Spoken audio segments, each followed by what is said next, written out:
Hello বন্ধুরা, আপনারা যারা মোহাম্মদ শামির ভক্ত রয়েছেন তো আপনাদের জন্য কিন্তু অত্যন্ত একটি দুঃখের খবর রয়েছে। তো মোহাম্মদ শামি 2024 আইপিএল এবং 2024 টি-20 বিশ্বকাপ থেকে কিন্তু পুরোপুরিভাবে ছিটকে গেলেন।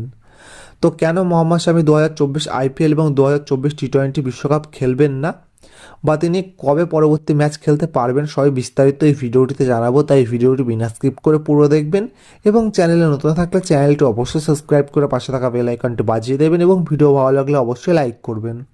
তো চলুন শুরু করি। তো আপনারা কিন্তু হয়তো অনেকেই জানেন না যে মোহাম্মদ শামির কিন্তু বাঁ পায়ের গোড়ালিতে একটি গভীর চোট রয়েছে। তো মোহাম্মদ শামি যখন 2023 ওয়ার্ল্ড কাপ খেলছিল তার মধ্যে কিন্তু এই চোটটি ছিল, কিন্তু তিনি ব্যথার ইঞ্জেকশন নিয়ে কিন্তু পুরো বিশ্বকাপটি খেলেছেন এবং তিনি বিশ্বকাপে দুর্দান্ত পারফরমেন্স দিয়েছেন। তিনি 24টি উইকেট তুলে নিয়েছিলেন। তিনি কিন্তু 2023 যে বিশ্বকাপ ছিল সেই বিশ্বকাপে কিন্তু সবথেকে বেশি উইকেট নিয়েছিলেন। তো তিনি যেহেতু ব্যথার ইঞ্জেকশন নিয়ে এই ম্যাচগুলি খেলে গেছেন, তার ফলে কিন্তু তার পায়ের যে ক্ষত বা ইনজুরি ছিল সেই ইনজুরিটি কিন্তু আরও গভীর হয়ে যায়। তো তার ফলে কিন্তু ডাক্তাররা সিদ্ধান্ত নিয়েছে যে এই যে গভীর চোট রয়েছে সেই চোট থেকে বাঁচতে তার বাঁ পায়ের গোড়ালিতে কিন্তু অপারেশন করতে হবে বা সার্জারি করতে হবে।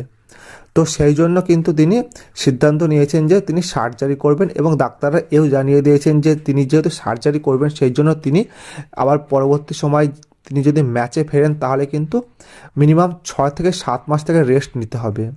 সেই জন্য কিন্তু বর্তমানে তিনি সার্জারি করতে চলেছেন। সেই জন্য 2024 আইপিএল এবং টি-20 বিশ্বকাপে তিনি একদম পুরোপুরিভাবে খেলতে পারবেন না। তো তাকে পরবর্তী সময় দেখা যাবে 2024-25 যে ইন্ডিয়া অস্ট্রেলিয়ার মধ্যে যে বর্ডার গাভাস্কর যে টেস্ট সিরিজ হয় সেই টেস্ট সিরিজে তাকে দেখা যেতে পারে, তাও পুরোপুরি কনফার্ম না। কিন্তু এটি কনফার্ম যে 2024 এবং 2024 যে আইপিএল এবং 2024 টি-20 ওয়ার্ল্ড কাপ, এই দুটি টুর্নামেন্ট থেকে কিন্তু পুরোপুরিভাবে মোহাম্মদ শামি ছিটকে গেলেন।